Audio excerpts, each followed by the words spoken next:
Сайн байцгаана үзэгчдээ. Тэр хэмбэ ярилцлагын нэвтрүүлгийн анхны дугаар та бүхэндээ хүрж байна. Бид нэвтрүүлгийнхаа эхний дугаарт Тоткотой уулзахаар хүрэлцэн ирээд байна.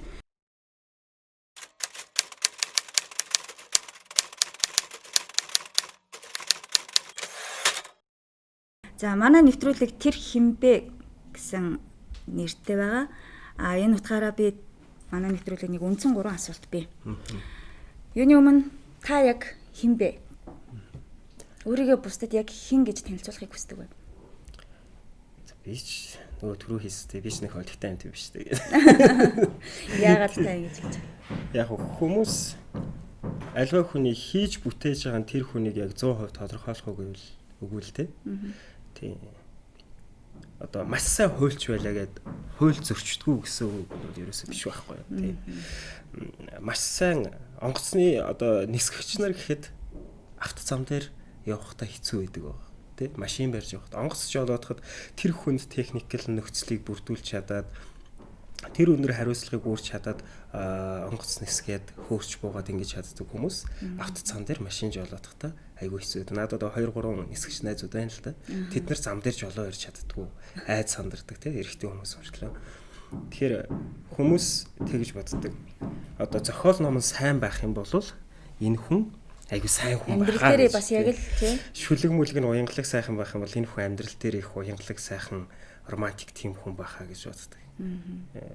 Энэ миний зорьсон бүтээсээ хийсэн ажил болохоос энэ тэр чигээрээ бүтэн Тотко Самсон гэдэг хүнийг тодорхойлно гэсэн үг биш шүү дээ.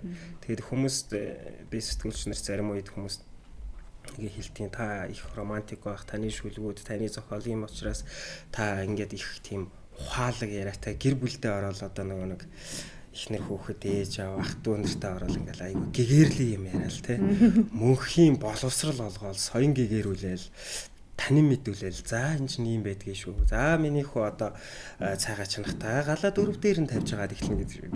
Тийм биш үү зүгээр л хүн ямар байдгийг яг л тийм уурлан уцаарлан хэрэлдэн те хүн ямар байдгийг яг тийм л хүн. Тэгэхээр нөгөө яг тийм битсэн шүлэг битсэн ном шиг тэгж төсөөлөх хэрэггүй л. Тийм утгаараа тийм ойлгохтой биш ээ гэж байна. Хүн ямар байдгийг алдаа дутагдaltaй, ололт амжилттай, нэг өдөр баяртай, нэг өдөр гонигтай, нэг өдөр амтны хараал идэн, нэг өдөр амтнд магтуулна тий. Яг л тэр зарчмаар л ингээл явж байгаа юм баггүй. Яг зүгээр олон нийтэд өөрийгөө танилцуулах, таниулах гэдэг юм бол бас анханасаа зориогүй. Тэгээ би нэг таныг даатахыг за намааг нэг олон хүмүүс мэдээтгэх тий гудамжинд явахад ингээ хамт селфи авахулаадахыг энэ тэндгээ дэлгүүрт оронгууд ингээд номыг унших дуртай штэ гэд нэг дискаунт надад үзүүлээд хийх гэж анхнаас бол зориогүй тий анхнаасаа би чинь зүгээр энэ цувралуудыг эмнэлгийн оронд ирээс л бичиж эхэлсэн. Тэгэл би одоо дөнгөсөө та хэдэг орж ирэхээс өмнө энэ сүргэр манайхаа зохиогчийн зурвасыг бичиж суужлаа. Анхнаасаа их итгэл багтай ингэж хүмүүс уншина гэж бодоогүй тий зүгээр л энэ зүйлийг бичээд олон нийтэд хүргээд ингэх юм бол энэ нийт эн чинь Вангийн нулимс энэ цувралч анхандаа романч байгаагүй зүгээр нийтлэл байсан. Тий сэтгүүлчийн хуваар нийтлэл бичиж олон нийтэд ингэж гаргадаг байсан. Тэгээд сүүлд нь энийг уран сайхны хэллэг рүү оруулж уран сайхны бичвэр рүү оруулж роман олгож олон нийтэд хүргэсэн. Тийм л юм ба. Та өмнө нь хэм байсан юм бэ? Үнэн бүр ойлгохгүй юм байсан. Бүр ойлгохгүйтэй тэгээд яг ямар байсан бэ? Үнэн одоо ч бол яг хаа ингээд бас годомжинд гараад явхад ингээ хамаагүй энэ тэнд одоо годомжоор ядаж тавигдтаад алхахгүй тий. Миний сурсан мэдсэн 5 жил явсан уулзсан хүмүүс ном бичиж сууна гэдэг чинь их хүнд диктатурны ажил их хүнд дэглэм хэрэгтэй болно. Тэгээ сая гэхэд би ингээд яг цэвэр 100 хоног сөрөг романы бичвэр дээр суучаад гарч ирж байгаа. Тэгээ хоногийн 24 цагийн 4-3-т нутанд босонд нь суун, уншин, судлан, сонсон, үзэж харна. Тэгэхээр энэ хүссэн хүсээгүй хүнийг юм төлөвшүүлнэ л дээ. Ер нь ном эрдмийн араас явж байгаа хүмүүс яагаад энэ эрдмийн хүн байна гэж хүмүүс ярьдгийг хардгийг. Одоо очигүй би эрдэмтэй номтой болчихгүй ч гэсэндээ зүгээр ном бичээд суух 100 хоногт тий энэ маань өөрөө хүнийг нэг ширээний ард, нэг компьютерийн ард ингээд дэглэм оруулчихж байгаа. Тэгэхээр хүн нийгмийн харилцаанд орно. Миний бичсэн шүлгүүдийг хүмүүс уншаа явж байна, сонсоо явж байна. Миний бичсэн номыг хүн уншаа явж байна. Зохиолч нь гудамжинд тамхитдаа тамхи салгаавчилсан алхаж хийж болохгүй. Тэ энэ тэнд хүн амтантай замын голд өөр нэг жолоочтой барьцалтай давцсан байж болохгүй. Зүгээр анхан шатны жишээнээс ахуулаад ингээд хэлэхэд нийгэмд бие авч явах байдал тэ нийгэмд хэлэх үг олон нийт аюул олон залуучууд одоо ингээд сошиалар харж ийн өдөр тутам одоо миний пэйж Instagram бүх юм ингээд харж ийн. Тэгэхээр тэдний урд би нэг тийм илий балаа юм явж иж болохгүй байхгүй. Тэгэхээр хүн өөрийгөө ингээд захираад хянаад зарцуулаад ингээд эхэлдэг. Урд нь болохоор ийм байгаагүй. Одоо энэ циркийн нарны замын зам дээгүүр бүдүү ямтантай машин ойрлуулж давхдаг энэ тентхийн клубүүдэд одоо найз нөхдөөгөө дарваад сууж идэг шаардлагатай бол зодон зохио иждэг би ч одоо хичнээн шудаа шингэлтэй дүүргийн цагдаагийн газар дуудагчсан юм. Ар гэр ах дүү нэрээ гомдоочдаг, үер хэж нөхөрлөж байгаа бүсгүй гомдоочдаг, ойлуулждаг. Ерөн зүгээр нэг тийм залуу насны давлуун зан бодлогогүй алхам, бодлогогүй үг хэллэг, бодлогогүй үйл хөдлөл тэр юм нь бүр арай хитэтсэн л тийм хүн байсан байх гэж би байсан гэж би бодоод идэх. Сүүлд нь л Австрид очсон нь. Тэгээд одоо ч гэсэн миний тэр нэг төс тас одоо ямар их хурлын гишүүн вэ, ямар сайдан вэ би хэлий гэсэн үгээ нэр устан цохол нийтлэлээ бичээд гаргацдаг тий. Тэр нэг юм характер морал нь бол байж идэг юм шиг байгаа. Моралгүй хүн гэж яриад байгаа шүү дээ. Моралгүй хүн. Тэр моралгүй хүнийхэн л ангилалд байсан юм шиг байна тий. Урд нь бол тийм утгаараа үгүй яах вэ тэгээд өөрөө бие дагаад намайг их сургууль, ихтэй сургуульд ороход байдаг юм амьдралын гараан дээр гарахад байдаг юм. Манай ар гэр ах түүнээс 5 цаас аваад өгөх боломжтой цаг үе байгаагүй. Тэр цаг үеийн нийгмэрээ тийм байсан. Тэгээд ололттой тал нь өөрөө зүтгэж сургууль соёлоо төгсөж, өөрөө зүтгэж ажил хунраа хийж дөнгөж би 19 нас 18 настай цэргийн албанд явж 10 жилийн дунд сургуульд багтаа.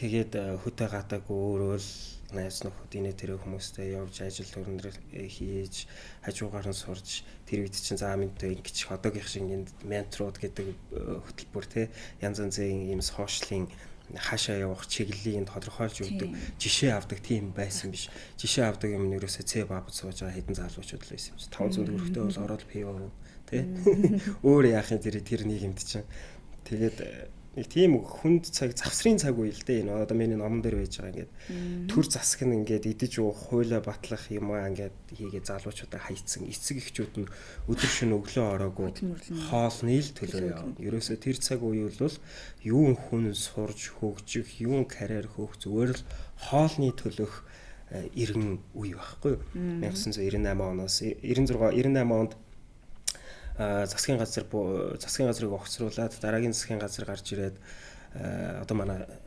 зориг агсны ерхий сайд болох гэсэн засгийн газрын үе гэсэн үг. Тэгээд тэр шинэ засгийн газар огцруулад 4 сар 5 сар хуучин засгийн газар нь өөр гүйцэтгэгч байдлаар ажиллаж явах үеэс эхлээл Монголын залуучууд ерөөсөө дампуурлынхаа зам руу орсон. Тэгээд 2008 оны хүртэл тэр үед би ч гэсэн өөр ингээл дампуурал сургууль соёл нь очихтой очихгүйтэй, сурахтай сурахгүйтэй нэг тийм цаг үеийг хоолны төлөөх нэг 10 жил явлаа сая тий. Тэр нь 2008 оноос хойш хүмүүс залуучууд арай өөр болж ирсэн. Одоо бол залуучууд бүх юм бүр өөр болж ирсэн. Тийм. Яг тийм үеийн л хүн л дээ. Тэгэхээр ч одоо ерөөсөө тийм нуршиж яриад ном эрдмээр яриад ах шаардлагатай цаг үед ерөөсөө амьдарч байгаагүй гэсэн. Зодон зохион гудамжны атман тийм цаг үед л амьдарч ирсэн гэсэн.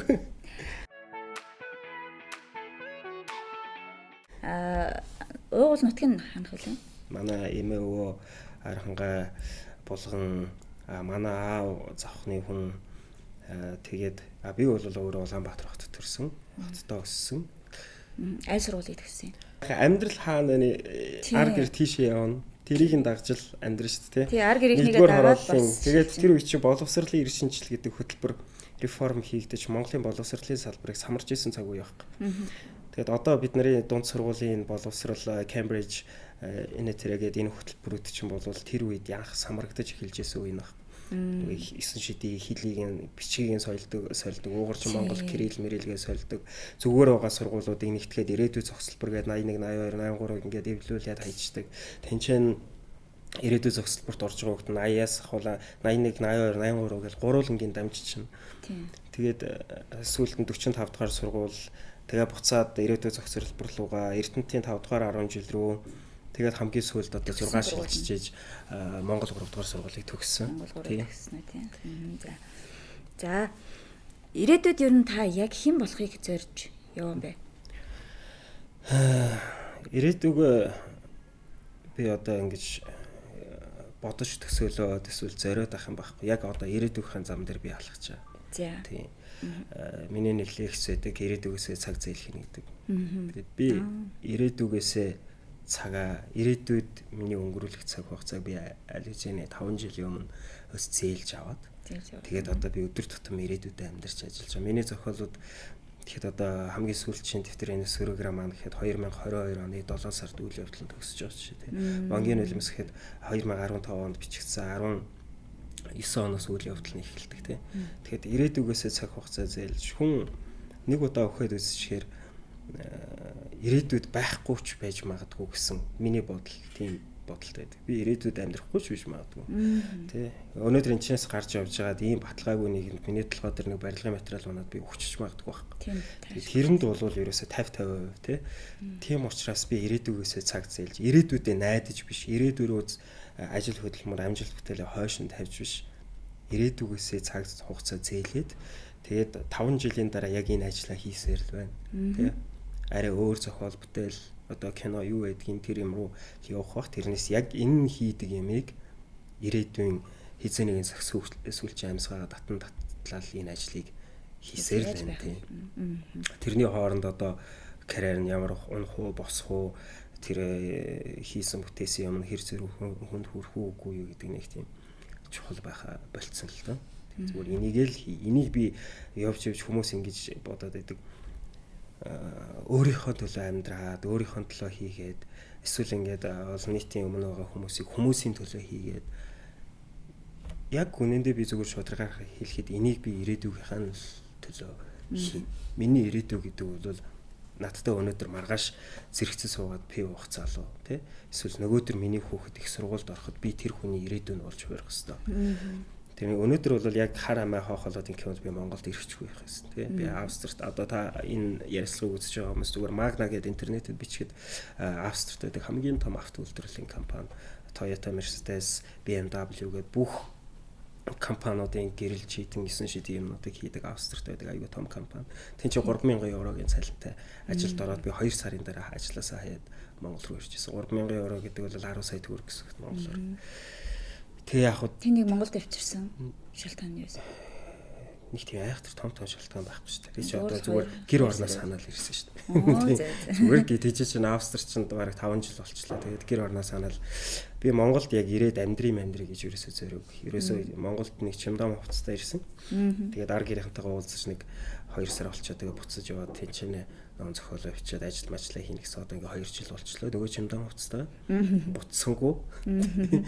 Тэгээд буцаж бодолч алга. Тэгээд анх ирээл Монголын нийгэм залуучуудын байгаа байдал энэ хоёрын салбарын дороотл бас яг над шиг ингэж алдаж онж өнөө маргааг өшгөө шороор өнгийн асуудалтай тулцсан зөндөө залуучуудтай хэрвээ би тэр үед ингэж өвдөөгүй Австрийг аваагүй байсан бол одоо яах ч биш би ерөөсөө таадгүй байхгүй саа гэж явж байгаад нэг хүм өргөд алдсан байгаа юу тэ саа гэж явж байгаад нэг амьтантай зодоо хийгээд хүний амар цөм зөгцсөн байгаа юу эсвэл хүнд өөрөө зодуулаад тахирцтай болцсон байгаа ерөөсөө ингээ бодхоос айгүй тийм бүрхэг ирээдүй харагддаг байна. Тэгээ одоо ингээд ирээдүйгээсээ цаг зээлээд ирээдүй цагийнхаа төлөө ингэж ажиллаж байгаа болохоор бусад өөр залуучууд, бусад өөр хүмүүстэй ингээд нийлээд ажиллах. Одоо манай self publishing гэдэг яг энэ салбар дээр энэ орчин цагтаа нийгэмдээ болоод бусад юм дээр хувь нэмрээ оруулж байгаа зөндөө залуучууд байна. Тэгээд бид нартай ингээд нийлээд урагшлах нь илүү утга учиртай. Тинчээ нэг машины ламп ухсраад зогсож яснаас илүү утга учиртай байна. Тэглэг ах.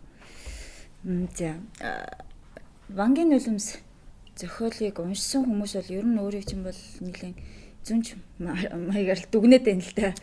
Тийм шүү дээ. Тий. А тий энэ талаар ярьж Бангийн 4 дахь үеийн Дүр. Зөв. Энэ ерөөсөө Дөрөвт хүн гайхамшигтай ид шидтэй юм уу? Цөм бэлэг мэлэгтэй юм ерөөс ямар ч юм байхгүй. Харин тийм ер нь яг зүгээр энийг ингээд бодит мэдээллийг олж аваад нийтлэлээр гаргахаас илүү зөвхөн зохиол болгож гаргасан дээр гэдэг нэг яваад байна шүү дээ. Энийг тайлбарлаж өгч. Энэ мэдээллийг яг хаанаас яаж олж авсан юм? За энэ мэдээллийг олж авах гэдэг бол өөрөөсөө л асуудал. Энэ дэлхийд дахинд угаасаа байдаг зүйл.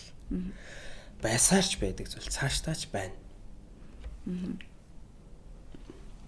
Энэ вакцины туршилт, биологийн халдлага, тэ бактериологийн дан энэ юм бол дэлхийд дахинд байсаар байсан. Хамгийн эрчимтэй эхэлсэн цаг хугацаанд хүн төрөлхтний гараар зохион байгуулалтад үйлдсэн цаг хугацаа гэвэл 1911 он.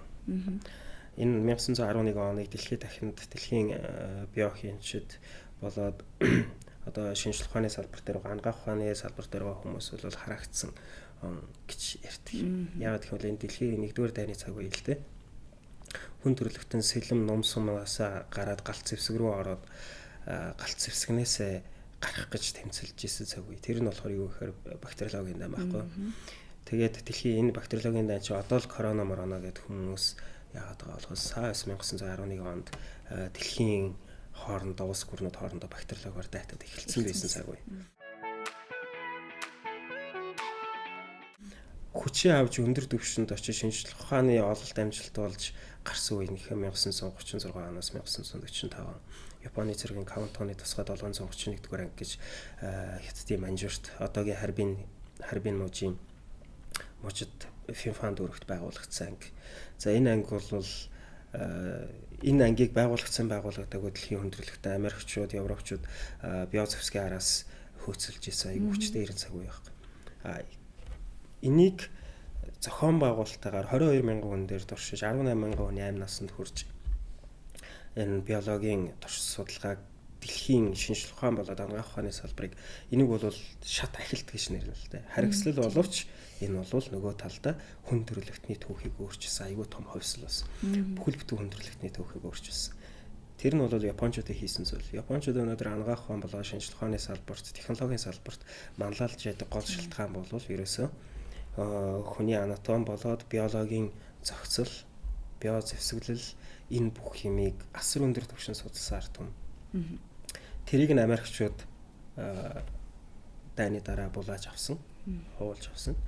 Тэгээд хүндрэлтэн тэрнээс хойш их олон зүйлийг үзэж байгаа. Доох, Эбола, корона. Энэ корона чинь new корона гэж байгаа болохоос ш 36 төрөл урд нь бүртгэгдсэн байна. Тийм, SARS-ийн юу гэж яддаг тийм. SARS-ийн аймаг. Тийм, 36 төрөл урд нь бүртгэгдчихсэн байна. Тэгэхээр энэ бол корона гэдэг маань ерөөсөө шинэ зүйл ерөөсөө биш. Тийм, бэлгийн замын халдвар төвчнийг зохион байгуулалтаар тэхлэхэд дахин тараах, өргөтүүлэх ажлыг бол аль 1941 оноос эхэлсэн. Зүгээр доохыг гаргаж авах гэж Америкчууд хичнээн жилийн судалгаа энэ чинь гаргаж авч байгаа шүү дээ. Энэ чинь бүтээл байхгүй юу? Тэгээ энэ чинь энгийн ард түмэнд болохоор аимшигтай зүйл боловч корона доох, Эбола, тэгээ SARS, тэгээ шувууны томуу, гахааны томуу гэдэг чинь бүтээл байхгүй. Эрдэмтдийн хувьд энийг чинь бүтээх гэж асар олон сар жилээр ажиллаж хөдөлмөрлөж байгаа. Бүтээж хүний нүдэнд үл харагдах бие зэвсгийг бий болгож байгаа. Тэгэхэд энийг ашиглах ур чадвар, ухаан мэдлэг нь болохоор өндөр хөгжилтэй орнуудад байж байгаа. Энэ дээр хөрөнгө оруулдаг. Тэ? Одоо нэг зэвсэг гэдэг маань артиллерийн болоод цөмийн атомын зэвсэг байхаа болоод атомын зэвсгээс илүү хүнд хохирол учруулдаг зүйлийг хүний нүдэнд үл харагдах, микро түвшинд харагдаж болох тэр техникэл зүйл бий болгож чаддаг болсон. Одоо ийм хэрэг үед бид нар амьдарч байгаа. Тэгэхээр энэ нөгөө миний номтой яаж ойлгож байгаа хэрэг огт шин зүйл биш. Харин бидний хувьд, монголчуудын хувьд бол шин зүйл байна. Бидний мэдлэгийн хувьд бол шин зүйл. Тийм байна. Бид нар энэ зүйлийг мэдэхгүй өдий хөрсөн тийм. Мэдэхгүй өдий хөрсөн үү, мэдүүлэхгүй өдий хөрсөн үү гэдэг хоёр асуулт ургаж гарч ирсэн. За тийм. Тэгэхээр социализмын үед бүх юм мэдээлэл, технологи бүх юм бол ингээд асар хурцтайгаар хөгжиж исэн боловч бусад зүйлийг төрийн хяналтанд ор, нах ямны хяналтанд оруулаад шинжлэх ухааны академи, шинжлэх ухааны нийтлийн хүрээнд энийг ингэж ард түмэнд зарим зүйлсийг мэдгэлдэг байсан. Зарим түүхийг. Жишээ нь 400 монгол хүн амь үрэгдсэн 731-р ангийн биологийн туршилт болж биологийн лаборатори харах болж амь өргөцсөн 400 монгол хүний түүх 10 жилийн ямар ч түүхийн номон дээр байдгүй байна. За баг дунд ангин байга гэхэд ахлахангийн түүхийн номон дээр байдаг. Бид нар зүгээр халах голын тулалдааны тухай л яригдана. Эх орны дайны үеийг ярих юм бол бид нар зөвлөлтөд зэр зэвсэг техник ноос ноолоор алт юм өгчээсэн адуу мал өгчээсэн тухай л дайны тухай биднэрт тийм түүх яригддаг байна. Зөвлөлт Монголын бат найрамдал харилцаа ах тусын нөхөрлөл дружба. Харин дайны ард хилийн цаана монголчууд хичнээнээрээ өргөдөж өвөр монголчууд өөрсдөө Монгол руу дайрж исэн гэдгийг өнөөдөр бид нар өвөр Монголын ах дус гэж хамтлаа ярьдаг байна. Өвөр монголчууд манжуртгаа Японы зэргийн ангитай нэгдэж хятадын ноёрхлоос салан тус гарлахын тулд монголчуудынхаа золионд гаргахын төлөө тэмцэж исэн гэдгийг ерөөсөө хинч ярьдгүй. Ямар ч түүхийн номон дээр байхгүй. Тухайн үед өвөр монголчууд гэж бүгдийг хамсаадуулж болохгүй л засаг ноён шууд хамгийн газрыг одоо эрх мэдэлтэй амбан сайд мэд тэд нар өөрсдийнхөө мал хөрөнгө хамжлага ардыг авч үлдэхийн тулд японочдод бэлдуучилж ийсэн монголчуудад эрсэлж ийсэн монголчууд ихэд өвөр монголчуудыг өөртөө дахин нэгтгэх гэж богд онцсгийн үед яаж тэмцэж ийсэн бэ гэдгийг нь л бидний ганц нэг түүхийн номон дээр байдаг учраас бид нар энэ ард түмнийг чөлөөлөхийн төлөө ингэж яхад эндхийн эрх мэдэлтэй тайжгүн ангууд монгол эрчүүдийг монгол цэргүүдийг монгол жанчдуудыг хөнөөж исэн юм а гэдгийг нэрээсээ гардаг. Тэгээд манай 400 иргэн хилийн цаана биологийн лаборатори харах болоод өгчээсэн тухай ерөөсөө гардаг. Тэ чой болсон хотод Оросууд онгоцор бөмбөг хайжсэн тухай ерөөсөө гардаг. Энэ гардггүй шалтгаан аль нам аль засаг төр барьж байгаагаа ямар эрүү үед амьдарч байгаагаас шалтгаалаад ард түмэнд мэдэхгүй байх заагийн салгаж өгдөг. Тэгээд мэд хэрэггүй түүхээс зорих ёсгүй ирээдүрөө чиглэж байгаа ард түмэндээ гэж миний харилцаар ярих роман бичээстэй. Тэгээд биднэрт эрүүл мэндийн ямарч боловсрал байхгүй Монголын ард түмэнд. Тэгээд бид нар өөрсдөө эрүүл мэндийн боловсралтай, бид нар гайгүй боловсралтай, гайгүй хотцсон гэж байл. Яг үнэхээр бодит байдал дээр бид нар эсгийн гэрээсээ гараад ерөөсөө 60 жил болж байгаа. Бид нар хот гэдэг газар амьдарч сураад 60 жил болж байгаа хүмүүс байна. Дэлхийн хамгийн сүүлчийн суурьшмал соёл иргэнтэй ард түмэн байхгүй. Хамгийн сүүлчийн. Одоо бидний зурагтаар хараад байдаг нэг Африкийн харууд Африкийн нэг тосгон мосгон биш үү? Зэрлэг янз бүрийн омог аймаг. Тэд нар чи омог аймагаараа суурьшаад байшин барилгагүй болохоос ш суурьшаад хідэн 100-ыг өнгөрөөцсөн овог аймагуд байхгүй. Харин бид нар чинь нүүдэлж явж хагаад зогсоод пауз аваад одоо энэ чинь ингээд болио, энэ чинь ингээд амьдрья гэд 60 жил болж байгаа ард түм. Тэгэд энэ ард түмэнд мэдээлэл мэдлэг гэдэг юм 3 том үеийн нуглаанд ороод завсарчлаа. Социализм байна. Бид нар одоо коммунизм алгасаад капитализмыг алгасаад малгасаад тэгээд ийсэн нэг тэрднийг чи алгасч болохгүй хүндрэлтэн өнөөдөр хүүхэд ингээд за хүүхэд наснаас за ерөөсөө энэ өсвөр нас чинь нүүрэн дээр юм гараад идэг юм байна. Эморд юм байна. Шууд алгасаад гой шай шууд 20 идтэй болчих гэж ерөөсөө ямар ч хүн тийм боломж байхгүй шүү дээ. Тэгээд тэр өсвөр насыг туулах хэрэгтэй, тэр эргүүлэх хэрэгтэй, тэр хүүхэд нүүр ам дээр юм гарах хэрэгтэй, бэлгийн боожилтанд явагдах хэрэгтэй. Тэгэхээр тийм манаас хууршин л ард соёл руу шилжээд бид нар бүгдийг нь үзэх хэрэгтэй байсан. Дунд нь алгасаа явсан. Ер нь манайх ч алгасах дуртай шүү дээ, тийм. Алгасаал 10 жилдээ үсрээл ерөөсөө газ явчихдээ шүү дээ. Анги дэвших нь хүртэл. Тийм, анги нийгмийн үзэл гаргалаа гэж байгаа шууд анги нийгмийн үзэл гаргаад арчил руу яваад орчих жоохгүй. Арчил ингээд яваад ирэхээр яаж байгаа гэхээр хүмүүс нөгөө нэг гений мэдээлэлд боловсрал гэдэг юм суух хэрэгтэй. Одоо би өнөөдөр ингээ хотод ирсэн хотод өссөн залуу. Гэхдээ би мал дээр гараад ямар ч байсан тэ мөр унаад хонь хариулаад тий.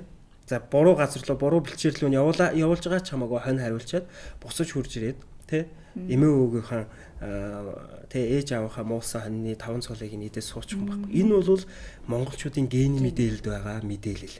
Бидний генд байгаа монгол хүн байх, нүүдэлч байх тий.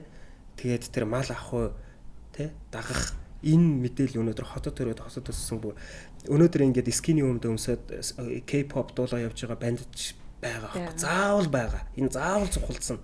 Харин биднэрт ангаах ухаан шинжлэх ухааны тий академик боловсролын мэдээлэл бидний генд байхгүй. Тэ бид нар чинь бичиг үсгтэй болоод 60 жил болж байна. Урд нь дандаа тайж ноён вангуудын хүүхдүүд бичиг үсгтэй байдаг байсан. Тэ сэхэтэн гэж тусдаа цөөхөн хүнийг л бэлтгэдэг байсан.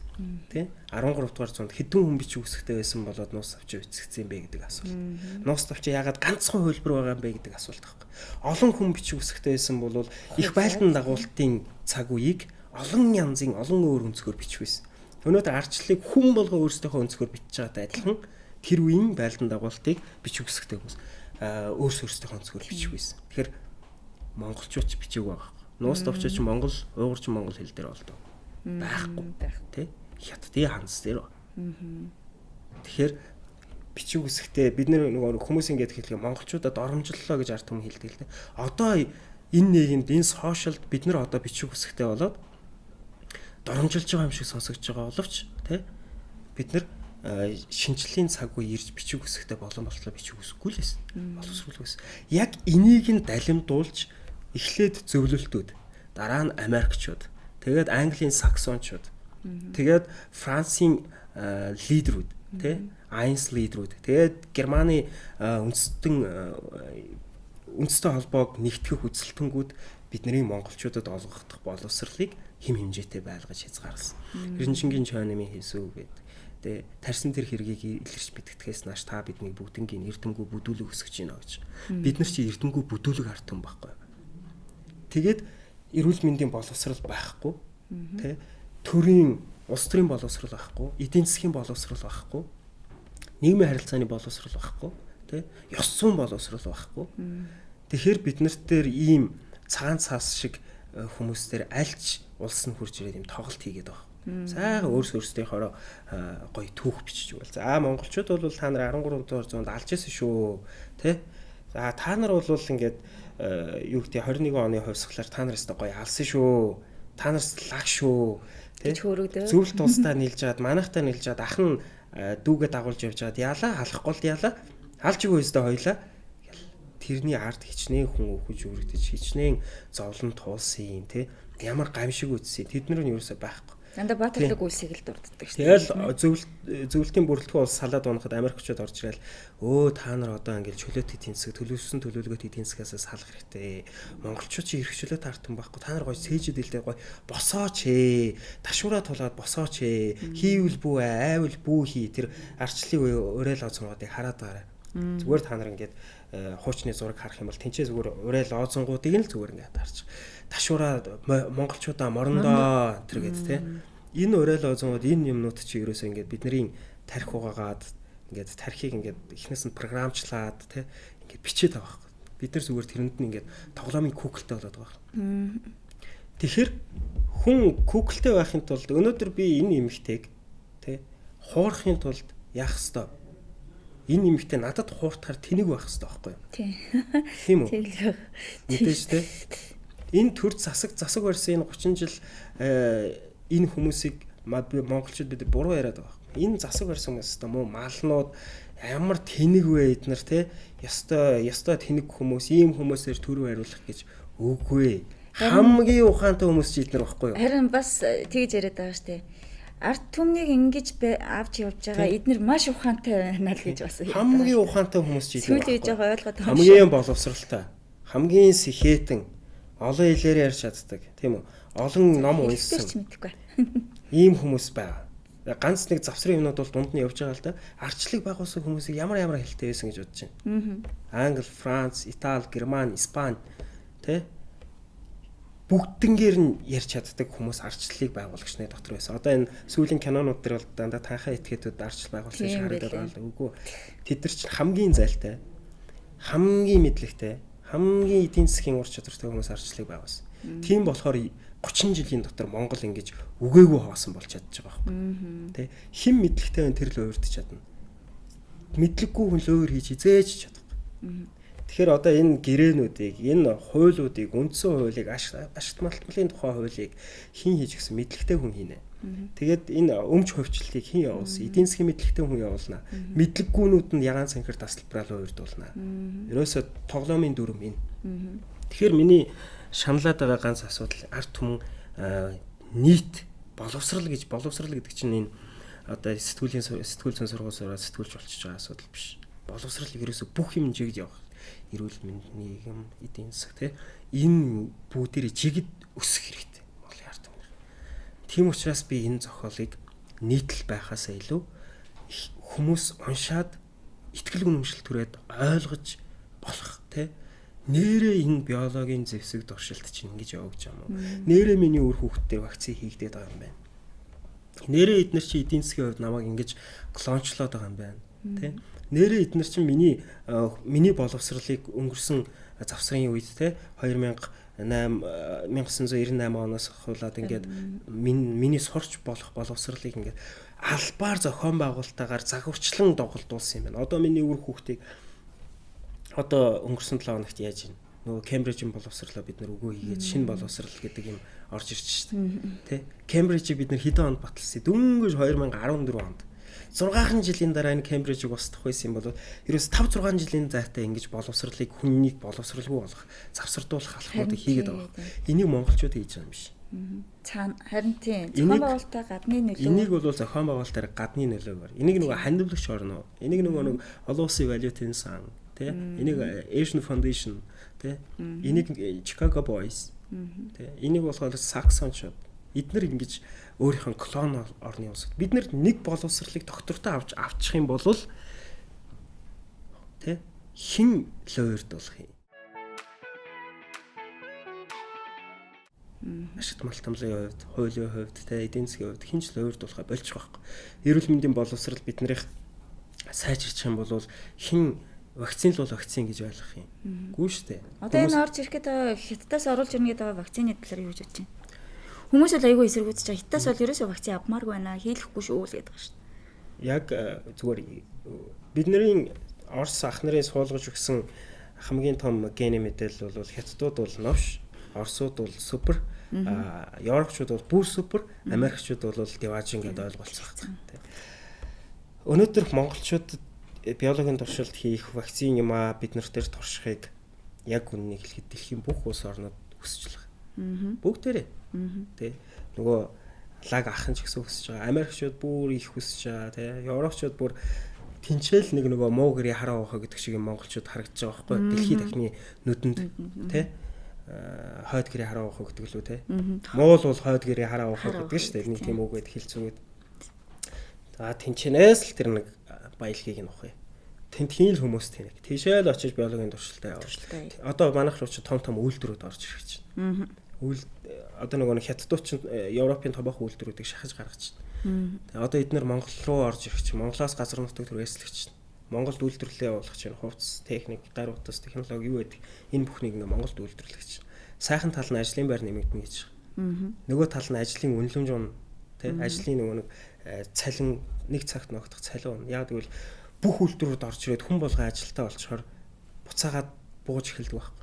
Африкийн улс орнуудад өнөөдөр Zara гэдэг брэнд те Gucci гэдэг брэндэд ганцхан центээр нэг цагт нэг цент бүтэн өдөр 12 цаг ажиллахад 1 евро ч хүрэхгүй цалингаар хүмүүс ажилладаг байхгүй. Харин тийм. Ажил байна л гэдэг үгээр ам тагалдаг.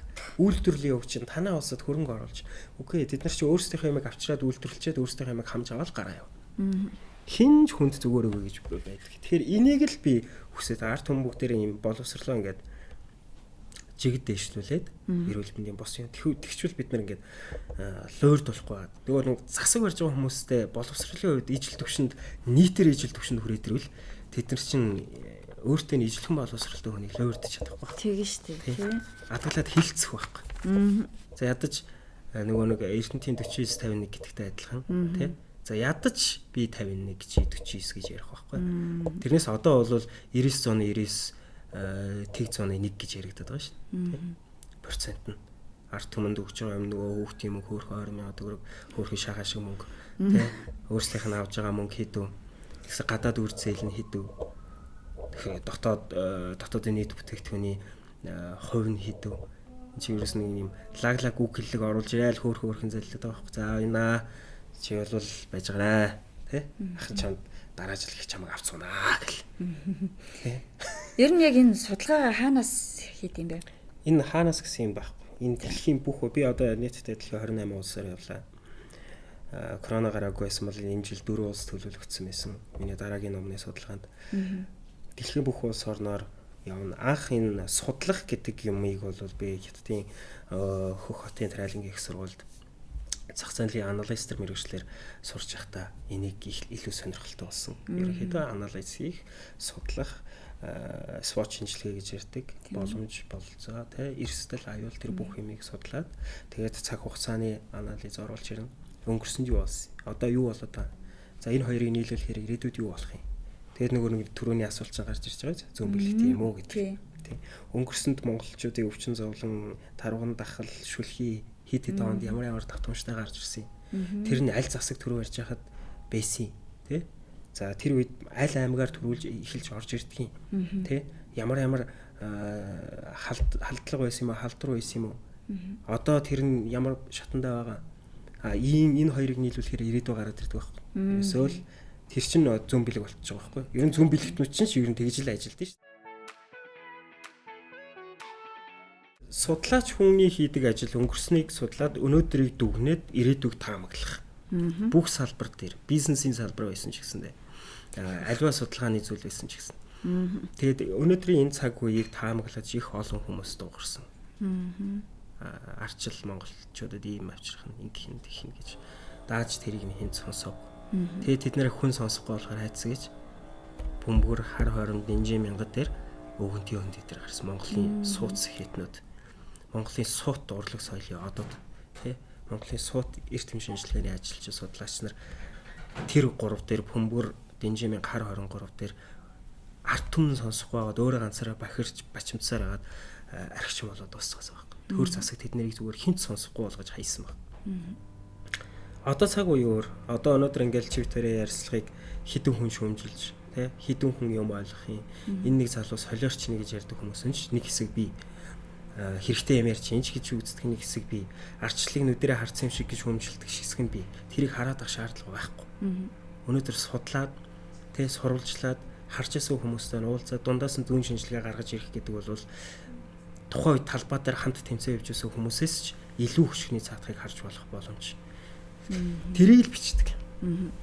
Мэдээж яг энэ судалгаа хийхлээр чинь маш их бэрхшээл тулгарч байгаа шүү дээ. Ер нь асуудлыг ер нь шийдэх хамгийн оновчтой шилдэг арга чинь юу вэ? Ууггаас уух. Ерөөсөө л өөртөө хатуу дэглэмтэй байх, диктатортой байх. Өнөөдөр миний нас яач болоогүй байна. Тэгээ миний найз гоё аялаад ингээ 6 цагт ингээ явж явах тийм боломж болцсон юм бүгдээрээ бүрдсэн дүүрэн байна. Тэгэхэд би гэрээсээ гараад гэр бүлээсээ холдоод аливаа номоо бичихтэй өөрийнхөө бичгийн гэрлөө очиод төгчээд тий тустай гэртээ тустай ингээд өөрийгөө бүрэн тусгаарлаад ингээд суудаг. Энэ байдлыг өөрийгөө одоо коронагийн 21 хоног тусгаарлалт байгаа шүү дээ тий. Тэгээ хүмүүс бол ингээд бачимдаа бөө юм болж шүү дээ. 14 болгооч гэл. Тэр өөрийгөө ингээд хорж 3 сараар 4 сараар тусгаарлалт гэдэг бол ер нь бол зүгээр ингээд галзуу хурлын хэв шинжрүүл орж байгаа гэсэн үг л тийм. Тэгээ тэр тэсгэд их хүнд ажил. Үнэхээр бэрхтээ би бол ингээд нүхнээс гарна гэж яриад байгаа шүү дээ. Тэгээ сая нүхнээсээ гараад ирлээ. 2-3 хоногийн өмнө сөргөр маныг дуусгаад. Тэгээд ингээд гарч ирээд нийгмийн харилцаанд ороход хүнд шал өөр ингээд нэг гадаадад ажиллаж байгаа, гадаадад ажиллаж амьдарч байгаад Монголд ирж байгаа юм шиг сэтгэл төрдөг.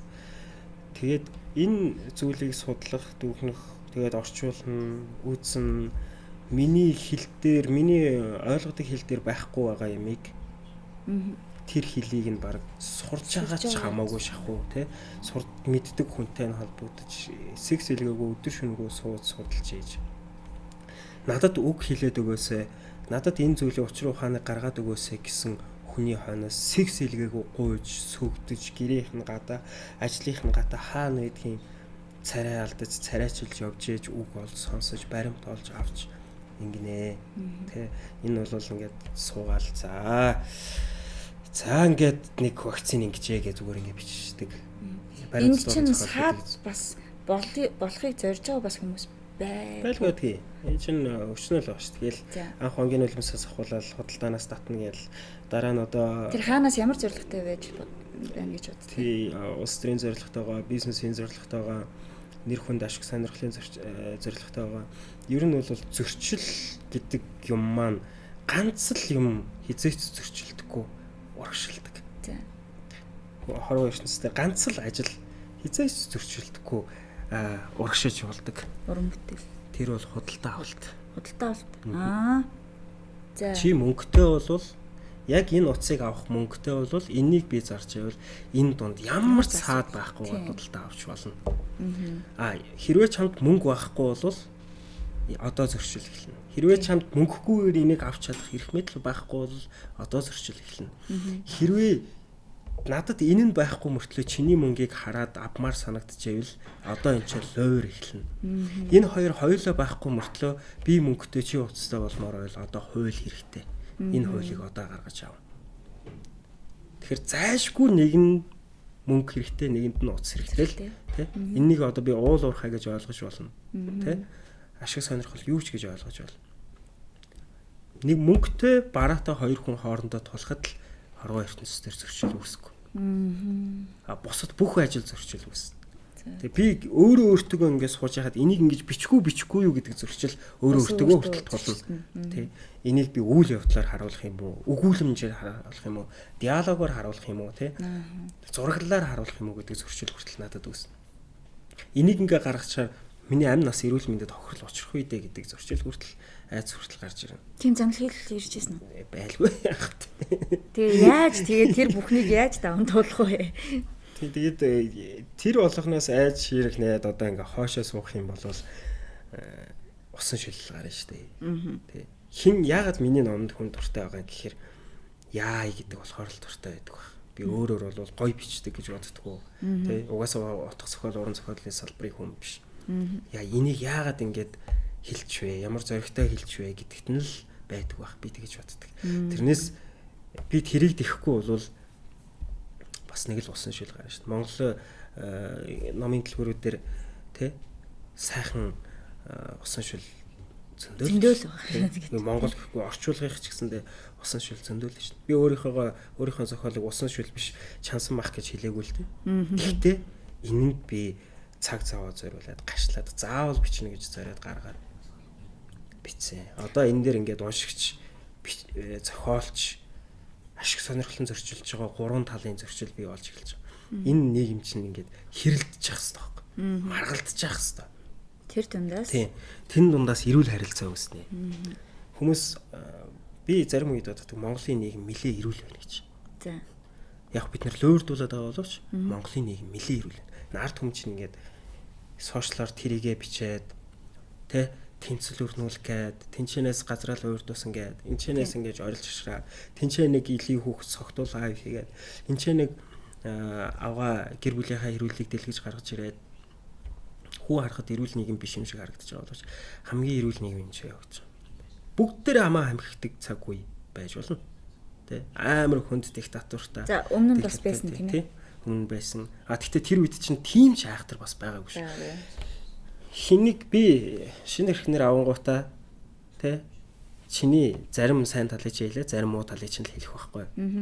Тэрнээс бүгдийг нь хэлэхгүй. Тэр социализмын үед чинь хүмүүс юу бичгээ захируулдаг, хянуулдаг гэдэлцтэй ямар хинч дуу хоолойгоо илэрхийлэх ирэхгүй юм шиг ямар юм яриад байдаг тийм биш ээ. Хүмүүс юмаа үг хэлэхгүйгээ хэлдэг байсан.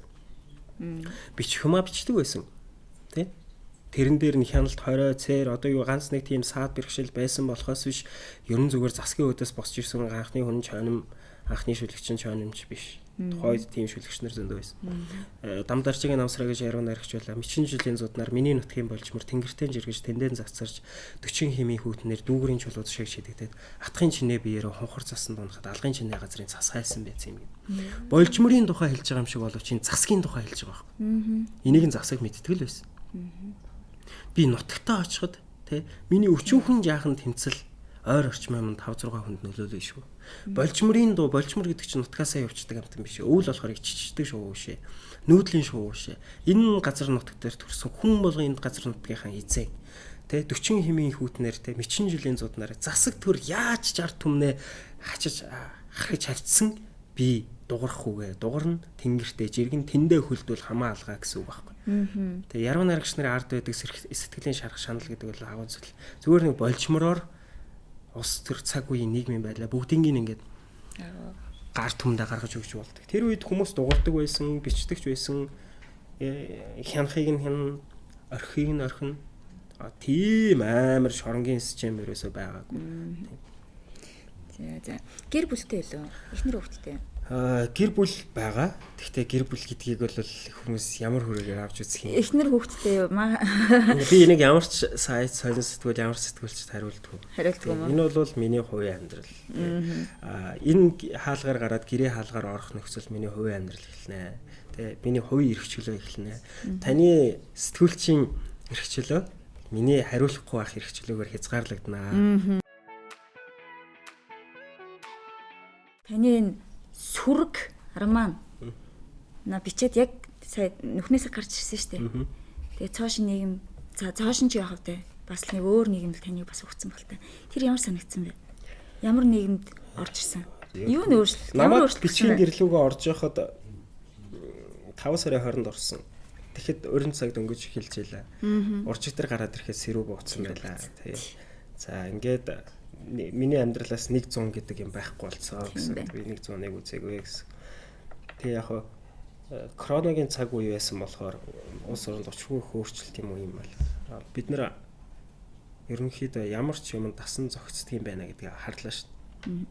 Хэцүү л байна. Бизнес эрхлэгч нарын хувьд коронавигийн дэглэмтэй цаг үе маш хэцүү байгаа. Эдийн засаг үнэхээр хэцүү болно. Одоо бид нар гайгүй байна. Одоо бид нар гараад энэ хавийг тойрсон ресторануудаар ороод хоол идчихэж байгаа байхгүй. Монголчууд. Тэг удахгүй тийм цаг байхаа байл. Тийм үү. Тий. Одоо бид нар өнөөдөр ингээд үхрийн мах яриа сууж байгаа байхгүй, хэрүүл хийж байгаа байхгүй. Торгон дийлний хээ яриад хэрэлдээ сууж байгаа байхгүй. Удахгүй тийм цаг байх болно. Эдийн засгийн хямрал гэдэг чинь юу болох вэ? Аюу хүнд цаг үе. Сүрэг роман дээр байгаа юм. Үгүй энэ ном дээр байсан байгаагүй угаасаа ирнэ л дээ. Би муу юм зөвгөнж байгаа юм биш. Угаасаа эхэлсэн. Одоогоор бид нар ерөөсөө тэр нэг өрөм дотроос өгддөг. Одоогоор бид нар дээдлийн өнгийг нар. За яг корона тавигдаад бол бүх юм болох гээд байна. Бүх юм сайжрах гээд байна. Хил гаал онгоол эх орондоо ирчвэл бүх юм болох гээд байна. Үгүй бид нар одоо аяг хүнд цаг үеийг хамгийн багадаа хүнд 3 жилийг тул 3-5 жил. Аимшигтайгаар бүсэж шанална. Энэ үед засаг төр маань хэр зэрэг арт түмнээ авч явж чадах юм. Арт түмэн одоо бол мөнгөтэй хүмүүс амьдрч чадах. Одоо амьдрч чадахгүй. Одоо мөнгө гэдэг чинь өөрөө юу ч болоод эхэлнэ шүү дээ. За хоосон цаас. Хүний чанарыг худалдаж авдаг болоод эхэлнэ. Угаасаа худалдаж авдаг болоод удаж байгаа. Хүний зүрх сэтгэлийг хайр сэтгэлийг худалдаж авдаг болоод удаж байгаа мөнгөөр. Тэ? Харин одоо жинхнээсээ мэдлэгтэй боловсралтай ур чадвартай ухаантай хүмүүсийн тэмцэж амьдрах цаг үе эхэлнэ.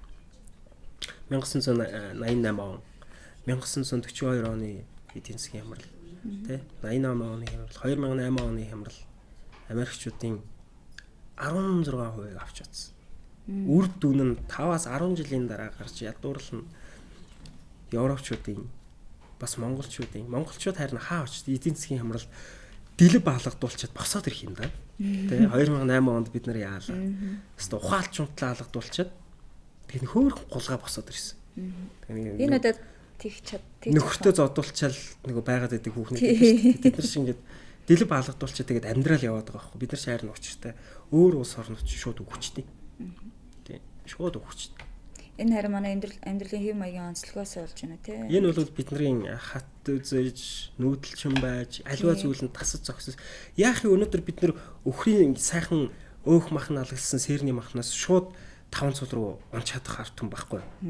Ахт тэгэл сайхан нөгөөтгөө чанд идчихээд хонуулан готоо хөрхөөр нь маргааш машинт жагаад бууц хушуур хийгээд чаддаг арт юм байхгүй. Учиртай. Арай бидний нэг ард нэг хан байгаад байдаг. Яагаад тэнгэр заяа маяа гэдэг юм яриад эхлэхээр өвчгөнжин гэж бодож магадгүй. Угаасаа голын дээд ухсаа гэж монголчуудыг ярина. Уулын дээд ухсаа гэж монголчуудыг ярина. Дэлхийд 6 яс 6 цуснд хуваагдана. Бид нар цагаан яс тунгууд тий. Бид нар улаан цус тунгууд.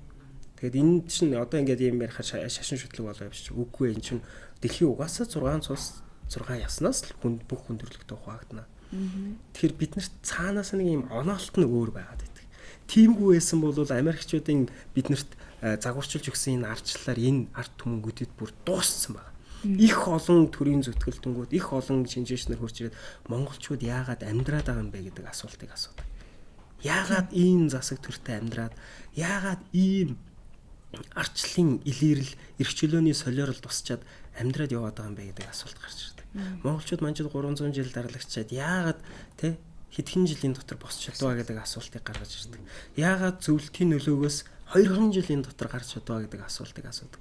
Цаанаас энэ чинь ийм онолт баг. Амны иш гэх юм тий. Удуулга их хувь зай гэдэг ном байдаг тий. Нэрийг нь сонсохоор зүгээр л эн чинь биднэрт оногдсон их хувь зай. Тийм учраас бид нэр одоо энэ боломж олгоц нэг үгээр бурхны зөрөг төр гэх юм уу, хорвоогийн жам гэх юм уу, цусны ясны дээд тэ дээж гэх юм уу, энэ юм одоо бид нэр юугаар тэлэх хэрэгтэй боловсрал тэ мэдлэгээр ёс суртахуун зөв моралаар тэ зөв харилцаагаар бид нэр жоохон тэтгэх хэрэгтэй. Тэгэхгүй бол мөнгө бүхнийг авч болдог цаг үед энийг ч гэсэндээ өгөө хийчих шиг амарх юм байна. Боловсрол мэдлэгийг одоо манай аль үеийнхэн яг таны хүсснээр олж авах юм болоо? Одоо олж штэ. Одоо залуучуудын залуучуудыг муу яриад байдаг. Залуучуудын хэлний боловсрол ямар байна? Юм альва нэг юм өөрөө уул юмд урттай байгуулдаг гэхээр зарим залуучууд нь боловсрол мэдлэггүй нэ тэрэгэд явж байна. Би бариста хийгээд зогсож байгаа залуучуудыг үнэлдэг. Тэ? Надад бол гарахмаар харагддаг. Тэр үед миний үед бол хулгай хийж л амьдрын өөр сонголт байхгүй. 8 хийж л амьдрын. Өнөөдөр бариста гэдэг чинь дэлхийн шилдэг мэргэжлүүдийн нэг болчихсон тийм. Хамгийн өндөр цалинтай мэргэжлүүдийн нэг болчихсон. Тэр хүүхдүүд өнөөдөр ихтэй сургуулаа энэ аимшигтай жонхоо угаац шиг бөөлц шиг олцсон боловсролын салбар дотроос өөрсдөө хилээ сурчиж байна. Өөрсдөө тижээж байна. Өөрсдөө авч явж байгаа залуучууд дийлэн холонх нь болж байна. Залуучууд тэмцэж гадагшаа гарч байна. Гаднаас соёл боловсрол юм тээж ирж байна. Залуучууд өнөөдөр яг сүлжээний бизнест ороод холигдуулж байгаа хүмүүс нь миний дээрх үе байхгүй.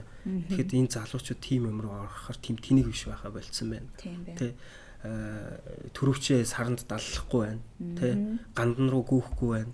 Тэ элдв христийн болоод янз бүрийн мормон янз бүрийн сүмүүдийн хаалга шагааж тэнцээ цаг хідэн олон арваар нь өнгөрөхгүй байна. Энэ залуучууд өнөөдөр аялах хүсэлтэй байна, хэл сурах хүсэлтэй байна, боловсрлоод ижлүүлж байна. Тэ сошиалд итгэхгүй байна. Эн чинь болвол энийг юу гэж яхаа боловсрлын реформ.